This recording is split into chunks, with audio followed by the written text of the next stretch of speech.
안녕하세요, 김호준입니다. 자유한국당은 어제 이런 논평을 냅니다.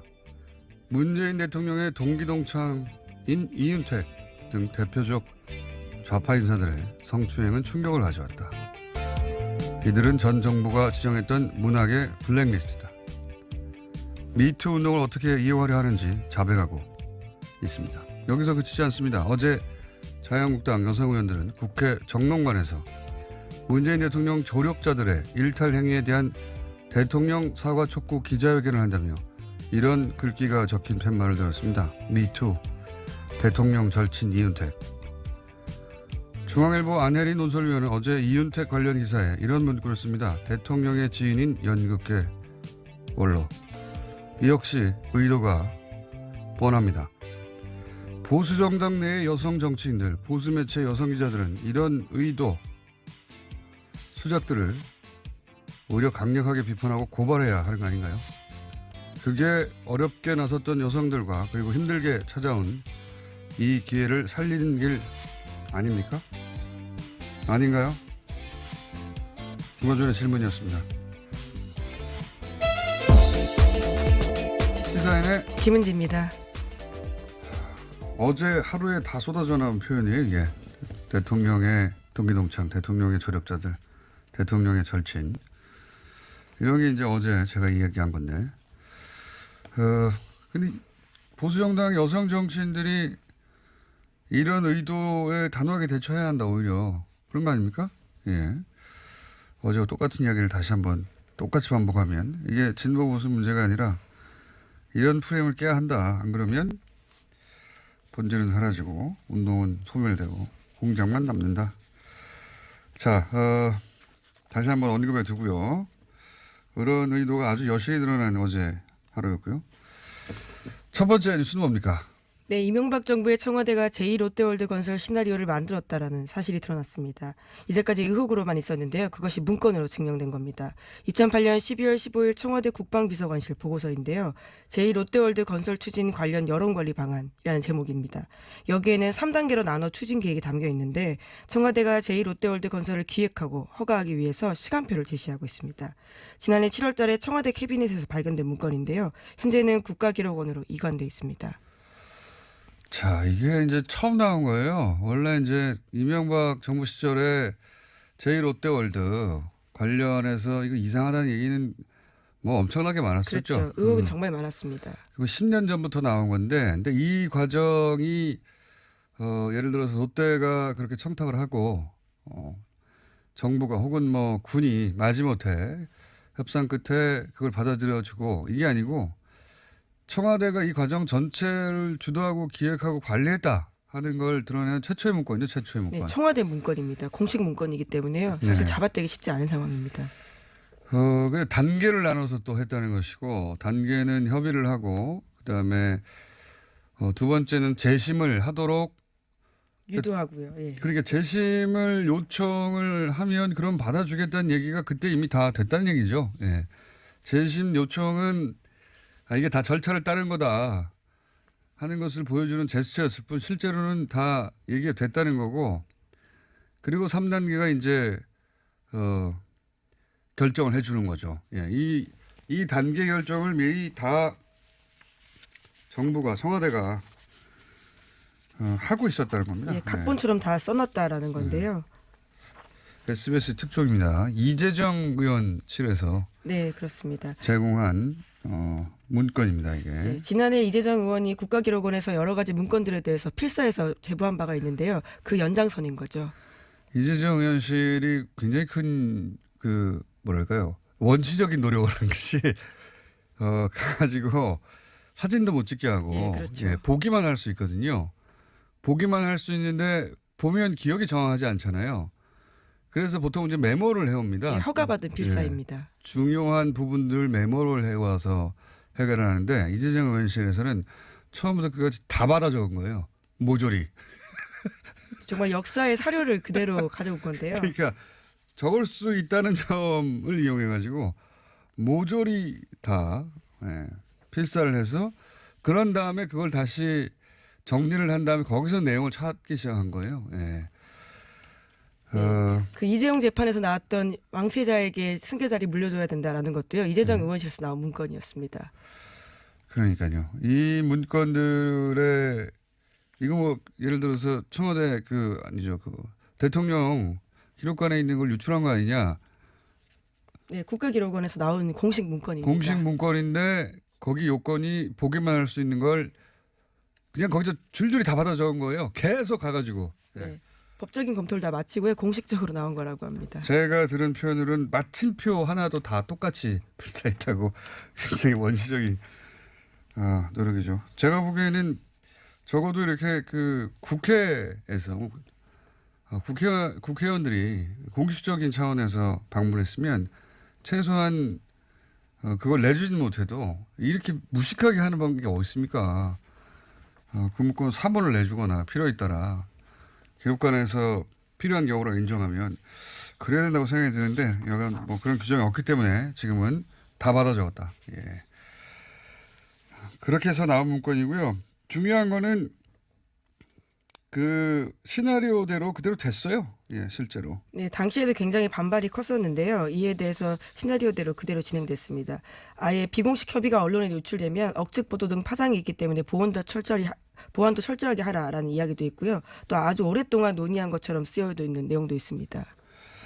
그러니까요. 여기 시나리오대로 됐다는 것은 이런 1단계, 2단계, 3단계 청와대가 만든 문건대로 그대로 됐고 실제 재심 요청을 하니까 이루어졌고 그리고 건설을 하겠다고 하는 최종 결정은 6개월 후에 됐어요. 6개월 후에 됐는데 6개월 후에 이제 공군하고 우리 공군은 계속 반대가 왔거든요. 근데 공군하고 이 롯데 물산 건물을 건축한 물산 측하고 합의서를 작성합니다. 예, 그런데 이 합의서 자체가 이미 1단계에서 다 협의해 놓은 거죠.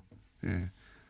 그런데 네, 해당 문건을 보면 그렇습니다. 그러니까 6개월 전에 다 합의해 놓고 이게 이제 6개월 이후에야 이 합의서가 만약에 이런 사전 기획 없이 됐다면 나오는 게 정상이잖아요. 그러니까 6개월 전에 만든 합의 내용을 문서로 만드는 겁니다. 왜냐하면은 이게 미리 나오면 안 되니까. 결과물은 이런 합의를 거친 끝에 나온 거라고 알리바이를 만든 거죠.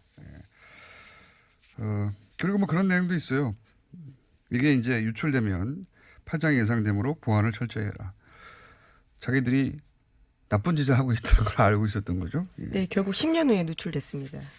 10년 후에 한 국회의원이 열심히 다 받아 적어가지고 처음에 이렇게 막 받아 적을 때는 뭐가 뭔지 모르고 다 받아 적는 거예요. 그리고 나중에 이제 그걸 정리하는 과정에서 다시 차근차근 재검토하다가 이 내용이 나온 것이고 제가 알기로는 이외에 어제 SBS 보도된 내용 말고도 연속으로 며칠 거리가 있다고 합니다. 오늘도 아마 SBS에서 이런 관련 보도를 단독으로 내지 않겠나. 여기서 저는 공군이 찬성한 것처럼 나왔는데 제가 알기로는 당시도 공군은 반대했고. 근데 실제로 위험하다라는 이야기가 파다 있거든요. 네. 예. 그리고 공군은 지금도 반대하는 거로 알고 있습니다. 그럼 공군 입장에서는 당연히 반대하는 사안인데 이거를 이제 국방장관 당시 이상희 국방장관이었어요. 예, 그렇죠. 국방장관이 나서서 안전에 문제가 없는 것으로 판단한다고 이렇게 얘기하면서 넘어간 거예요. 예. 네, 오른쪽으로 3도 정도만 틀면 문제 없다면서요. 말을 완전 바꾼 겁니다. 국방장관이 국방만 생각하면 되지 왜 재계 수건 사업을 챙겨줍니까? 네. 그리고 제2롯데월드와 성남 서울공항은 직선 거리로 5.7km밖에 안 떨어져 있다고 하는데요. 그렇기 때문에 전투기가 이착륙할 때 굉장히 위험한 곳이라고 합니다. 그러니까 좀 그런 얘기는 뭐 10년 내내 나왔던 얘기인데 보수는 안보다 이 자체가 거짓말이에요. 실제 이명박 박근혜 정부 때 국방비 계속 줄어듭니다. 예. 보수는 안보다 거짓말인 것이 이 국방도 장사를 위해서 팔아먹은 대표적인 사례예요. 이게 대표적인 사례고 이제 남은 건 이거죠. 그럼 대가가 뭐였지? 예, 무얼 주고받았냐가 결국 예. 핵심일 텐데요. 롯데와 이명박 전 대통령 사이에 어떤 것이 준거는 주고받았냐. 롯데월드잖아요. 제2롯데월드고 그럼 받은 건 뭘까? 공짜는 없는 법입니다. 예. 지금 이제 뭐 다스 대납 관련해서 삼성 거론되고 그리고 뭐 현대 거론됩니다. 다스 대납비 중에 뭐 10억 정도는 현대에서 나온 것이다. 뭐 이런 의혹이 있다는 보도가 있었죠. 그러면 롯데로부터는 뭘 받았느냐? 예. 저는 그 관련한 보도가 앞으로 나올 수 있다. 예. 고 봅니다. 큰 덩어리입니다. 이거 아주 10년 동안 묵었던 의혹이 풀리는 첫 번째 고리가 지금 나온 겁니다. 예. 공식 문건으로. 자, 다음 뉴스는요. 네, 검찰이 이명박 전 대통령의 사의를 어제 소환 조사했습니다. 이상주 삼성전자 전무인데요. 서울중앙지검 특별수사 2부는 어제 이 전무를 불러서 이명박 정부 시절 인사청탁 명목으로 수억 원을 받은 혐의에 대해서 조사하고 있습니다. 그것을 받아서 이명박 전 대통령 쪽에 전달했는지를 물어본 건데요. 검찰은 어제 이 전무의 자택과 사무실도 압수수색했습니다. 삼성의 다스 대납 이야기 나온 첫날 제가 했던 이분이 앞으로 주목된다라고 제가 말씀드렸었는데 지금은 그 삼성과 관련 의혹은 아니에요. 현재 의혹은 시중에 한 은행장이 될 수 있도록 인사청탁을 하고 돈을 줬는데 그 돈을 이명박 전 대통령에게 전달한 통로가 아니냐. 예. 네, 그 사실을 지금 조사하고 있는 겁니다. 검찰이 압수수색까지 했다는 것은 단서가 상당히 구체적으로 있다는 얘기인 거죠. 예, 통로가 아니냐 이런 거고요. 삼성과 연결고리는 아니에요. 근데 이제 제가 이게 처음 뉴스 나왔을 때 얘기했었지만 이분이 이제 검찰 출신으로 삼성 화재로 입사를 했단 말이죠. 네, 현재도 삼성 소속입니다. 그런데 2008년에 삼성전자로 옮깁니다. 전자의 해외법무 담당으로 원래 삼성 화재 법무 담당이었다가 삼성전자의 해외법무 담당으로 이 대통령 임기가 시작되자 옮기고 그리고 이제 임기 말에는 전체를 총괄하는 팀장 전무급이죠. 팀장이 됩니다. 이 기간. 여기서 옮긴 걸 주목해 봐야 된다. 저는 그렇게 보는 것이 삼성전자는 전 세계 거점이 있어요. 예. 전 세계와 또 해외 거래를 하고 해외에서 뭔가 중간 심부름할 때 최적의 포지션입니다. 여기가 최적의 포지션이라고 보고 사실은 이명박 전 대통령 임기 중에도 그런 역할에 대한 의혹들이 있었어요. 예, 의혹. 그 역할론에 대해서 그런 종류의 첩보가 있었고 제보 한참 추적해서 싱가포르에 갔었다는 얘기도 제가 말씀드렸는데 스위스계 한 은행 관련해 가지고 하여튼 분명히 정황이 있었는데 결정적 물증을 잡기 어려운 프라이빗 뱅킹 특성상 어디까지만 진동하고 말았는데 검찰이 이제 들여다볼 것은 그겁니다. 예. 지금 이제 시중은행 장이 인사청탁 명목으로 돈을 건넨 통로의 의혹을 받고 있다면 삼성과 이명박 전 대통령과의 거래가 한 번은 있었다는 게 확인됐잖아요. 예. 사면을 고리로 해서 대납을 했다는 거. 거래 한 번밖에 없었겠는가. 그렇게 적은 액수로. 예. 이 앞에 롯데와도 이렇게 대규모 거래가 있을 어떤 정황의 문건이 나왔는데 삼성 관련해서는 이제 막 시작됐다 다시 끝나는 게 아니라 저는 그렇게 봅니다. 네. 삼성전자에 간 것을 주목해야 한다. 네, 현재도 삼성전자에 있습니다. 자, 요건 앞으로 뉴스가 계속 나올 거라고 봅니다. 네. 자, 다음 뉴스는요? 네, 이시영 씨도 어제 소환됐다라고 말씀드린 바가 있는데요. 관련한 진술들이 조금 보도가 됐습니다. 다스는 큰아버지 것이고 지분이 없는 아버지가 다스에 관련 바는 없다라고 진술하고 있고요. 또 관련해서 도곡동 땅 돈 썼다라는 의혹에 대해서요. 큰아버지가 쓰라고 준 거다라고 주장하고 있다고 합니다. 뭐 이렇게밖에 말할 수가 없겠죠. 예.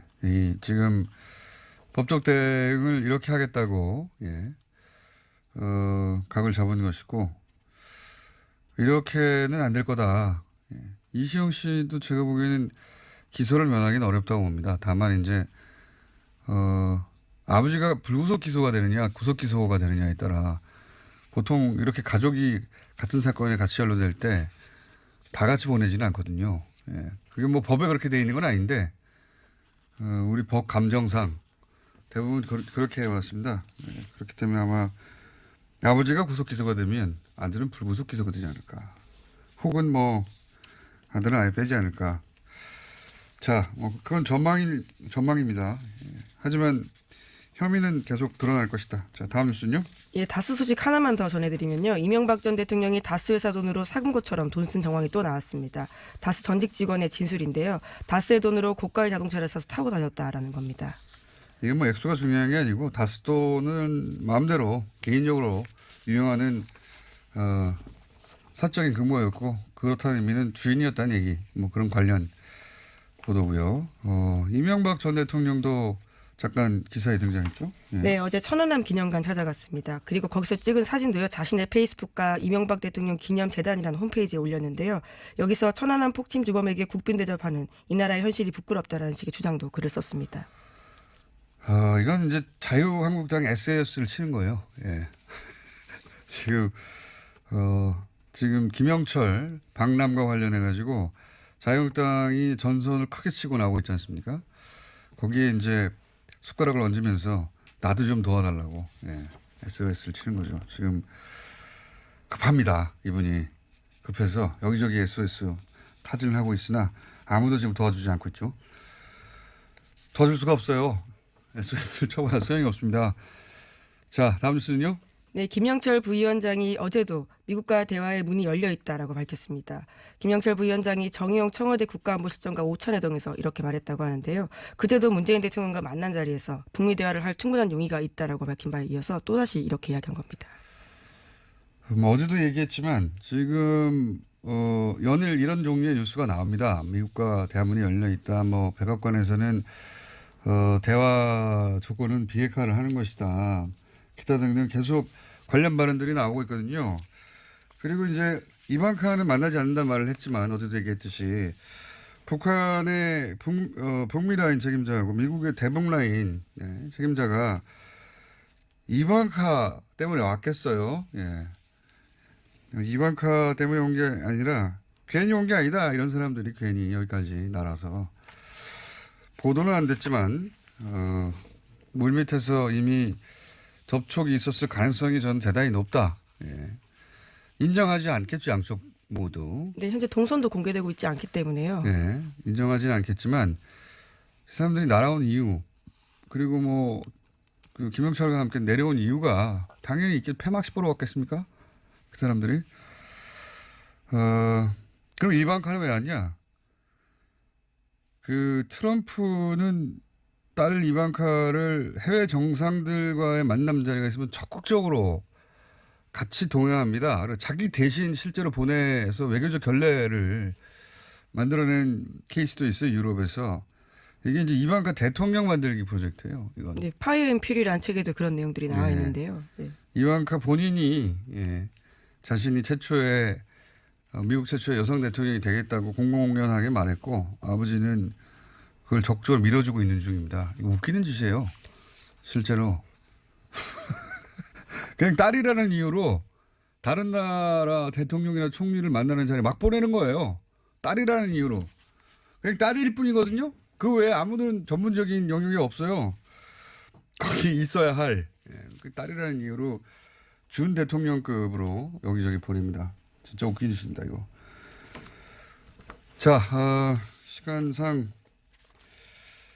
국내 정치 중에 이거 있습니다. 민주평화당과 정의당의 교섭단체. 네, 구성을 제안한다라는 건데요. 민주평화당이 원내 영향력 확대를 위해서 정의당과 공동교섭단체 구성을 추진하기로 의견을 모았다라고 합니다. 이거 굉장히 흥미로운, 물론 뭐 합의가 된 건 아닙니다.